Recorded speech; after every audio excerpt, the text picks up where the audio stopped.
प्यारे बच्चों, जय श्री राम। एक बार फिर से आप सभी का स्वागत है हमारे इस चैनल पर जिसका नाम है ISP Gurukul.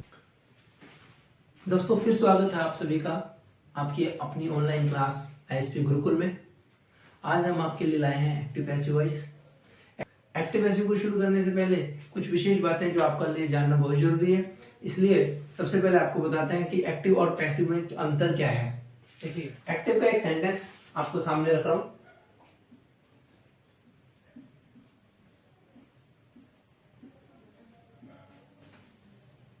Seema eats a mango। एक सेंटेंस। ये अपना टॉपिक है एक्टिव पैसिव का।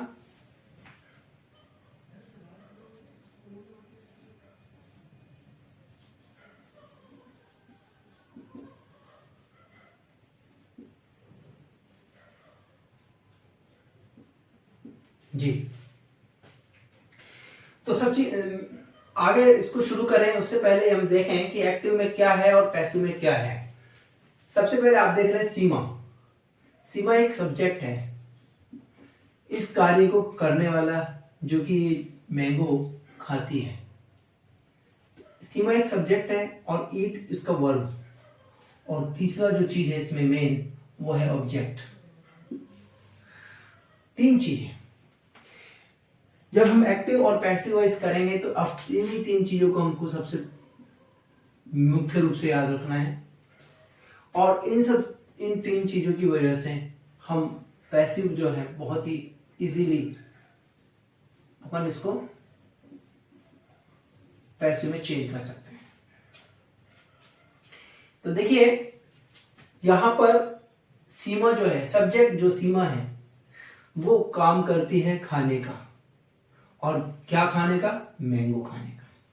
तो देखिए, यहां पर एक्टिव वॉइस में हमेशा हमेशा इस बात को याद रखें कि एक्टिव के अंदर जो भी सब्जेक्ट होता है, कोई भी सब्जेक्ट हो, वो एक्टिव रहता है हमेशा, और किसी भी कार्य को मुख्य रूप से वही करता है।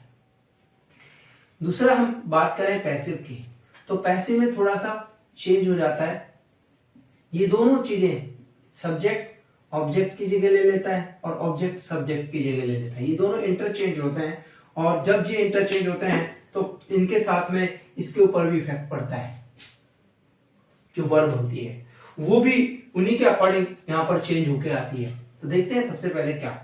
अगर हम इसको पैसिव बनाना चाहेंगे तो ए मैंगो, यहां पर मैं आपको इन सब के बारे में, जो कि कौन सी वर्ब होती है, कौन सी हेल्पिंग वर्ब लगेगी, किस तरीके से चेंज होगा, जैसे जैसे हम आगे बढ़ेंगे आपको करवाएंगे। सबसे पहले आपको एक छोटा सा एक एग्जांपल लिया है आपके सामने, तो आपको अंतर पता लगेगा। ईट्स, ईट्स का हो जाएगा यहाँ पे is eaten. Helping verb is और वर्ब की थर्ड फॉर्म ये। और यहां पर जो सब्जेक्ट लिखा हुआ है उसको हम बाय प्लस सब्जेक्ट, ये ऑब्जेक्ट बन जाएगा यहाँ के। तो हमने चेंज क्या किया इसमें तीन बातों का मुख्य रूप से याद रखना है। सबसे पहला चीज, हमने इस ऑब्जेक्ट को सब्जेक्ट बना दिया है आगे रख के। यहां पे इस क्वेश्चन में, एक्टिव वाले क्वेश्चन में, मेन फोकस सीमा पर हो रहा था, यहां पर मेन फोकस हो रहा है मैंगो पर, ऑब्जेक्ट पर मेन फोकस हो रहा है। और दूसरा, ये जो सब्जेक्ट यहां पर था एक्टिव में, वो सबसे पीछे चला जाएगा बाय प्लस सब्जेक्ट करके, ऑब्जेक्ट के स्थान ले लेगा। और यहां पर ये जो है हेल्पिंग वर्ब और वर्ब देख रहे हैं वो चेंज होकर आएंगी अकॉर्डिंग टू रूल्स, और इसका एक टेबल अलग से आपको करवाया जाएगा। तो इसमें मैं आपको बताऊं, सबसे पहली देखने वाली बात यह है कि जब भी कभी पैसिव वॉइस करेंगे तो एक बात अपने दिमाग में डाल लें कि आपको वर्ब की थर्ड फॉर्म का यूज करना ही पड़ेगा, करना ही पड़ेगा, करना ही पड़ेगा। कोई भी पैसिव बिना थर्ड फॉर्म के नहीं बनता है, कोई भी पैसिव। इसलिए एक्टिव के अंदर भले ही फर्स्ट फॉर्म हो, सेकंड फॉर्म हो या थर्ड फॉर्म हो, एक्टिव के अंदर वर्ब की कोई सी भी फॉर्म हो सकती है, फर्स्ट, सेकंड, थर्ड, लेकिन पैसिव के अंदर एक ही बात ध्यान रखें, थर्ड फॉर्म ही आएगी हमेशा। इसलिए ये रूल आपके लिए सबसे ज्यादा इंपॉर्टेंट है कि आपको 3 बातें, नंबर 1 थिंग, मैं आपको इनमें नंबरिंग डाल देता हूं, number 1, number 2 and number 3। Number 3 आगे आएगा, नंबर 2 अपनी जगह पे रहेगा लेकिन कुछ चेंजेस लेकर आएगा, और नंबर 1 बाय प्लस करके यहाँ चला जाएगा। आने वाले हम सेंटेंसेस देखेंगे जहां पर कभी कभी ये बाय सब्जेक्ट की आवश्यकता भी नहीं होगी, उसके लिए भी आपको अगले आने वाले रूल्स में बता देंगे। तो देखिए, ये आपको स्ट्रक्चर आपको दिमाग में बिल्कुल फीड करना है कि आपको इस स्ट्रक्चर को फॉलो करना है, किस तरीके से आपको ऑब्जेक्ट को सब्जेक्ट के स्थान पर लाना है और सब्जेक्ट को ऑब्जेक्ट की जगह पर लेके जाना है। यहां पर मैं आपको एक चीज और बताऊं, बाय द वे यहां पर सीमा नहीं होगा, कोई प्रोनाउन है, यहां पे ही हो जाए तो ये ही के स्थान पर यहां पर him, by the way Seema नहीं हो, ही ईट्स अ मैंगो, तो यहां पर आएगा a mango is eaten by him. Seema को हटाकर ही लिखा है और ही की जगह पर हिम आ जाएगा। इसी तरीके से एक सेंटेंस और, आई कॉल्ड हिम। देखिए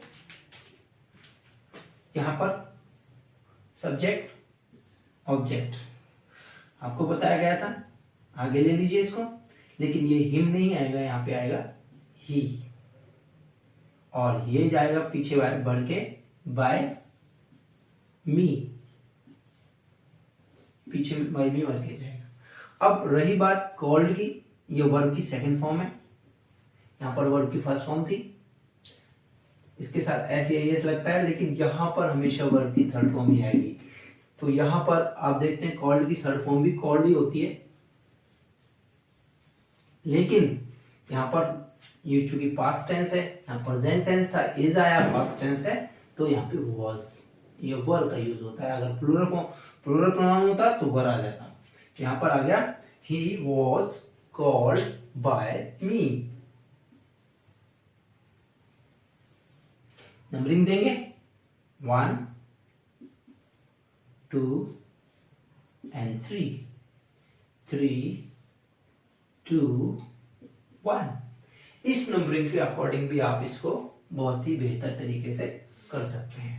तो ये रहा आपके सामने एक्टिव पैसिव के बीच का अंतर।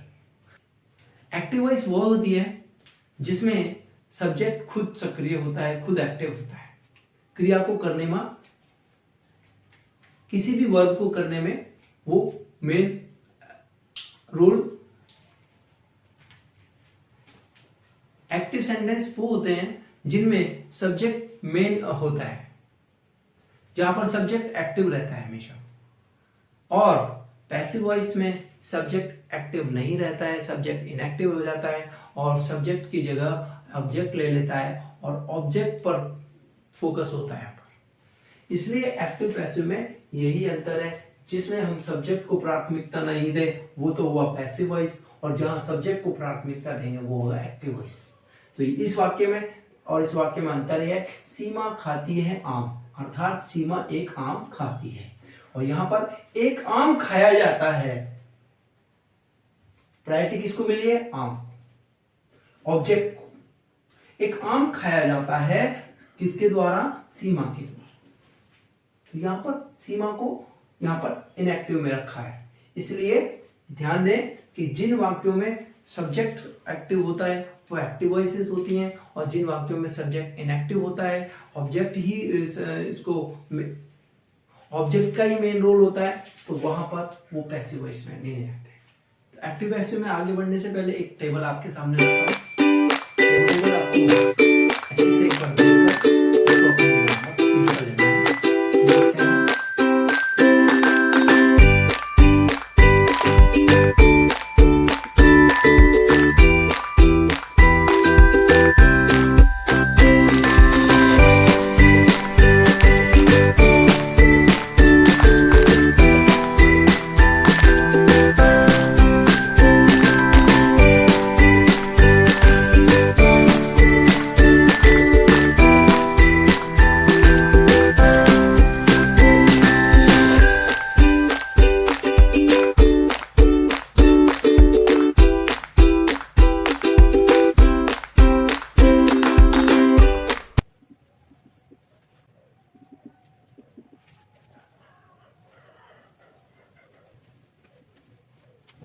ये जो टेबल है आपके पास, ये टेबल जो है एक्टिव पैसिव में करने में बहुत काम आने वाली है, इसलिए इस टेबल को एक बार अच्छे से देखें। मैं आपको समझाता हूँ। सब्जेक्टिव केस में जब सब्जेक्ट होगा आई, तो आई को अगर ऑब्जेक्ट बनाना होगा तो कहाँ जाएगा, वो मी में बना के जाएंगे। आई को सब्जेक्ट से ऑब्जेक्ट बनाएंगे तो मी में बदल देगा, और मी को ऑब्जेक्ट से सब्जेक्ट बनाना है, ऑब्जेक्ट से सब्जेक्ट बनाना है तो वो आई में चेंज होगा। इसी तरीके से वी और आवर भी, अगर सब्जेक्ट है ऑब्जेक्ट में चेंज करेंगे, पास में बदलेगा, ऑब्जेक्ट में रखा हुआ है सब्जेक्ट में लाना है तो आपको वी बनाना होगा। सेम टू सेम यू और यू, यहाँ पर सब्जेक्टिव केस में भी यू और ऑब्जेक्टिव केस में भी यू ही रहेगा। इसके अलावा यहाँ पर सेम केस इनका है, ही का हिम के साथ, और हिम का ही के अलावा हिम के साथ साथ, और सारी टेबल में ऐसे के ऐसे चेंजेस करने हैं। अच्छा, एक बात मैं आपको बताऊं, पजेसिव केस अगर आता है तो ये पजेसिव जो है कभी भी सिंगल नहीं आते हैं, इनके साथ कोई ना कोई नाउन जरूर होता है।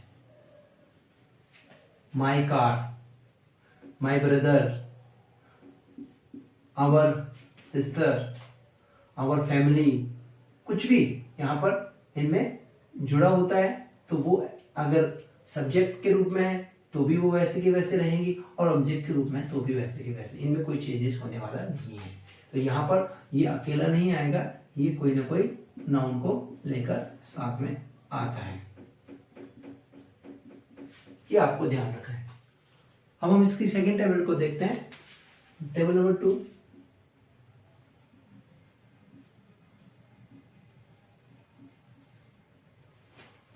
ये जो टेबल है इसमें आपको एक्टिव और पैसिव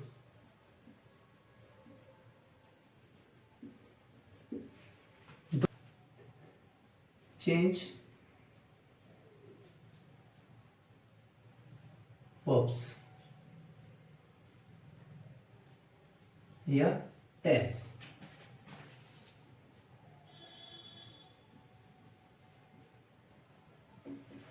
देखिए यदि आपके एक्टिव सेंटेंस में क्वेश्चन के अंदर वर्ब की फर्स्ट फॉर्म हो, एस या ईएस जुड़ा हुआ हो, तो ऐसी कंडीशन में उसको हमेशा हेल्पिंग वर्ब इज, एम या आर, ये हेल्पिंग वर्ब हो सकती है। और ये जो वर्ब देख रहे हैं आप, इसकी क्या करना है अपन को, आपको बताया था पैसिव मतलब वी थर्ड, पैसिव मतलब वी थर्ड, ये इतना जान ले आप। जब तक आप पैसिव करेंगे आपको पैसिव में वी थर्ड को हमेशा लर्न रखना है, इसलिए यहाँ पर वी थर्ड का यूज किया, ये स्पेशल, ये हेल्पिंग वर्ब लगेंगी और वी थर्ड ये लगेगी। अगर इसका नेगेटिव सेंटेंस हुआ, हेल्पिंग वर्ब डू या डज आती है, नॉट आ जाता है, वर्ब की फर्स्ट फॉर्म आ जाती है, तो इसको हम बदलेंगे हमेशा टू डज के स्थान पर helping verb is, am are plus V third, इसको कभी नहीं भूलना। यहाँ पर डू डज कभी इज, एम आर, और बीच में नॉट जो है आपका, ये नॉट नेगेटिव का जो नॉट है वो बीच में आपका रहेगा, नॉट, जी हाँ। ये तो हो गया आपका प्रेजेंट इंडेफिनिट।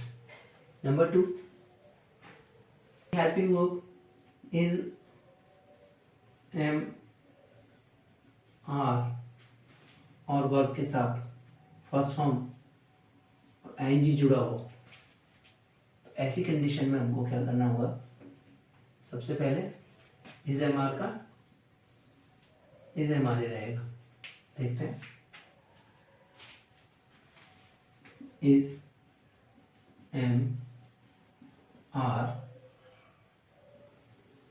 लेकिन आप देखिएगा यहाँ पर आईएनजी रखा हुआ है, इस आईएनजी को चेंज कर देंगे हम प्लस बी,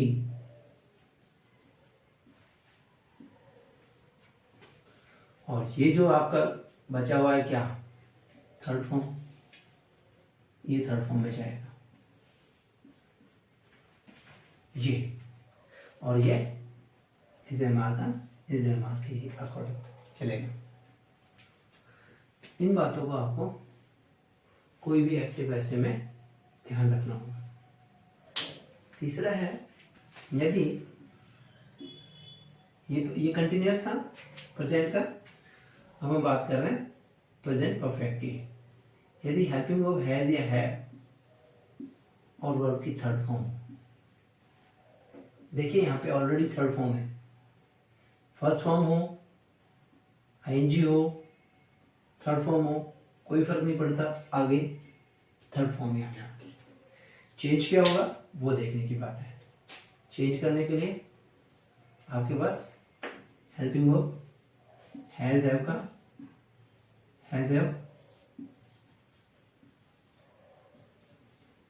प्लस बीन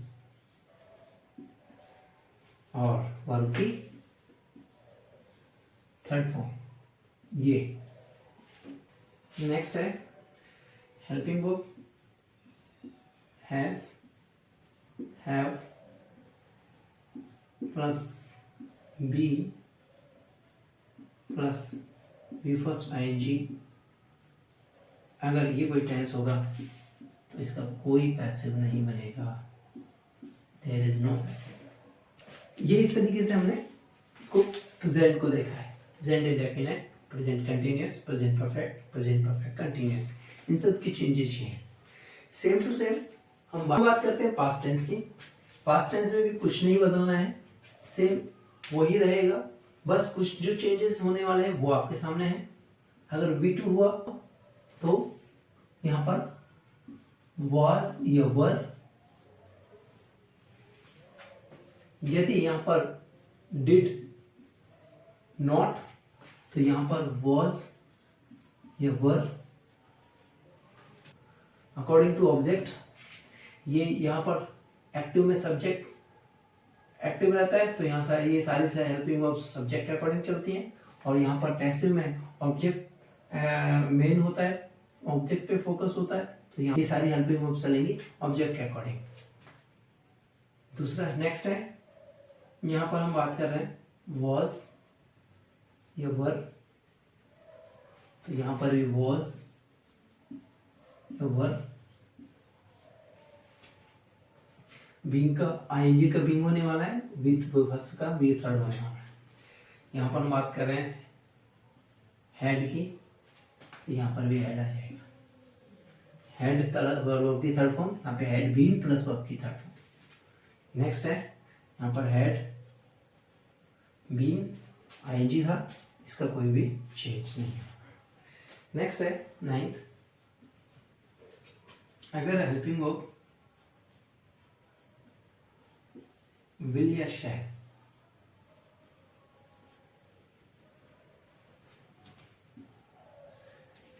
या यूं कहें कि मॉडल भी हो सकता है, मॉडल कोई भी मॉडल, और वर्ब की फर्स्ट क्या होने वाला है आपको बता दें। मॉडल के बारे में आप जानते ही हो, और नहीं तो मैं आपको नीचे लिख देता हूँ। कोई भी मॉडल हो सकता है, can, could, may, might,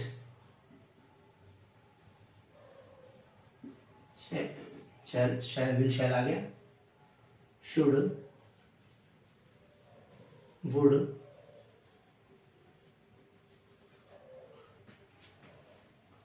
must, और टू, डैश डैश डैश, कोई भी मॉडल। अगर मॉडल होता है तो क्या करना है, हमको चेंज करना है विल शैल का, विल शैल ही रखना है, मॉडल का अपनी जगह मॉडल ही रखना है,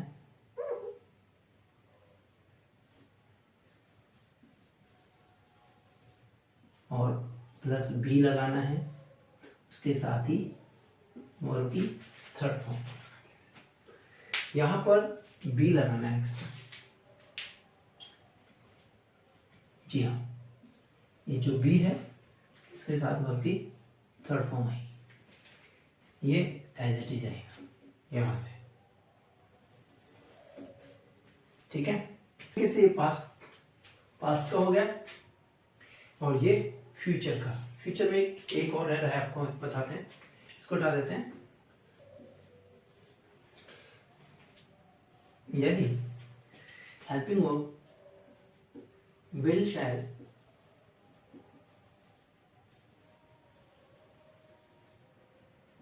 प्लस हैव प्लस वर्ब की थर्ड फॉर्म, तो क्या करना है, इसको चेंज करना है, इसमें इसको चेंज करना है विल शैल का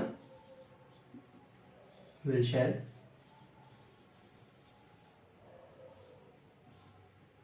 हैव का हैव बीन, और वर्ब की कौन सी फॉर्म, थर्ड फॉर्म। यहाँ पर थर्ड का थर्ड फॉर्म जाएगा और हैव का चेंज हो जाएगा, हैव का चेंज हो जाएगा किसमें, हैव बीन में। ये ध्यान रखने की बात, ये रही आपकी टेबल नंबर 2, जिसमें आपने आपको सभी जो चेंजेस हैं पैसिव एक्टिव से जो पैसिव में होने वाले हैं वो आपको बताए हैं। यहाँ पर एक्टिव में आपको बता दूं, first form, second form, third form, कोई भी फॉर्म हो सकती है, बट पैसिव में हमेशा थर्ड फॉर्म ही आके निकलती है।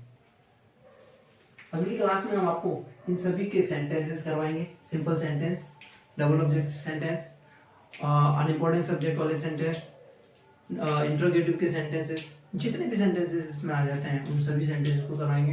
तो यदि अभी तक आपने हमारे चैनल को सब्सक्राइब नहीं किया है तो चैनल को सब्सक्राइब जरूर करें।